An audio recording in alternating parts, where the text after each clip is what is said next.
Hi there, these comments are for A,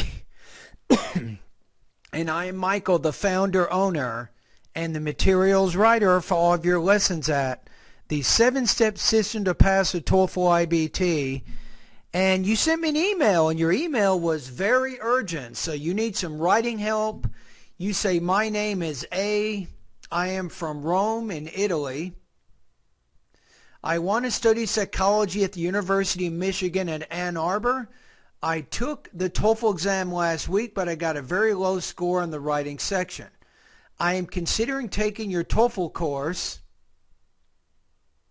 Maybe use cause-effect here to show the relationship. Because I got a 17 on the writing section, I hope that you... I'm going to probably just use can. I hope that you can help me in order to write a well-written essay. If you use this, you probably have to use a conjunction there.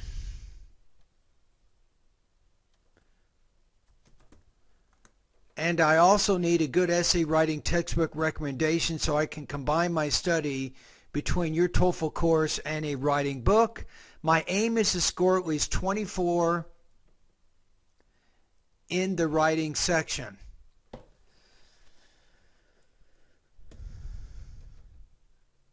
Okay, I don't think you'll need a book. My TOEFL course has a lot of lessons for you, and I think the one thing we want to get a handle on right now is let's figure out why you're getting the score you got. So you scored 17, so let's look at what that means in terms of independent writing and integrated writing. So for the independent writing task, I've kind of adapted the rubrics, and I use these at my website every time you do a practice test, but here's what it means. Limited development of ideas as they relate to the topic and task of the writing assignment. Inadequate organization or connection of ideas. Inappropriate or lack of details, examples, explanations to support your generalizations in response to the writing task. Numerous problems with inappropriate word choice or word forms. A large number of errors in sentence structure and or usage. So you have at least one of these issues. So I'm guessing you have some language use issues and some organization and development issues. That's why you received that score. Now for integrated, when we take a look at this, says even though your response contains some relevant information from the lecture, you have significant difficulties with language or you have left out important ideas from the lecture. Also, you have not demonstrated an understanding of how the information in the lecture is connected to the information in the reading passage. Right? So here's some of your issues. Your response demonstrates a misunderstanding, or you have completely omitted the overall connection between the lecture and the reading passage. For example, in the introduction of your response, you should have explicitly explained what the relationship was between the lecture and the reading passage. Your response has left out important information from the lecture. Your response contains language errors or expressions that make connections or meaning unclear at key junctures, such as your thesis or topic sentences. In fact, because you did not make these connections, a reader who is not already familiar with the lecture or the reading passage would not understand what you're writing about. So this describes your writing right now. Now, in my opinion, let's take a look at the writing part of my course, and I have some suggestions for you. I think that you can't just look at writing. You have to look at writing within a larger context. You also have to consider grammar and also vocabulary. That's also going to be important for you. But if we go to the writing section,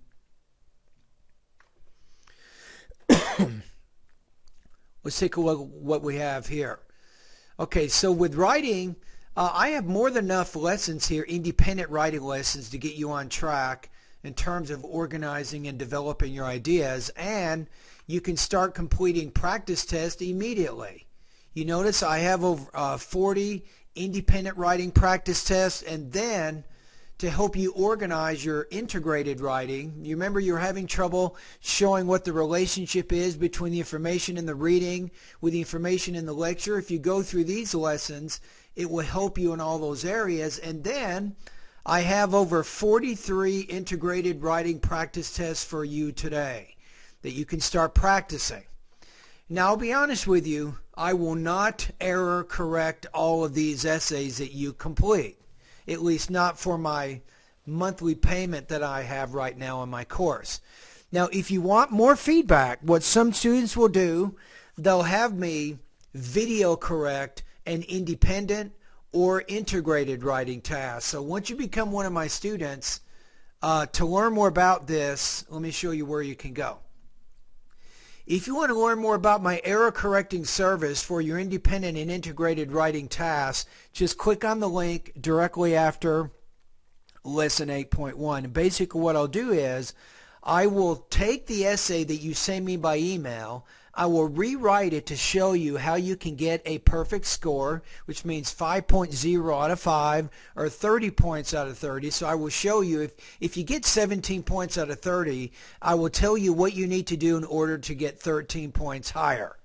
And I'll do an analysis of the types of grammar, vocabulary, and organizational issues.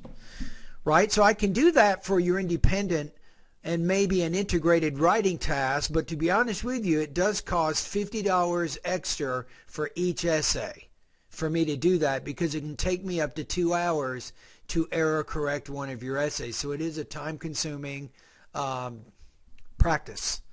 But anyway, for the $45 a month, which is currently my monthly payment for my course, and of course this is going to go up, but for right now, for $45, you can send me one writing practice test every day, and my teaching assistant will score it and give you some basic feedback in about 24 hours. All right? Now, the next thing I want to show you is you probably need to go into the grammar part of my course as well, especially because your score is 17, so you definitely need to work on this. So in the grammar part of my course, I recommend that you take the grammar diagnostic pretest. It will tell you which of these lessons you need to focus on the most, and then start going through all my grammar lessons. And this particular lesson here, where is it?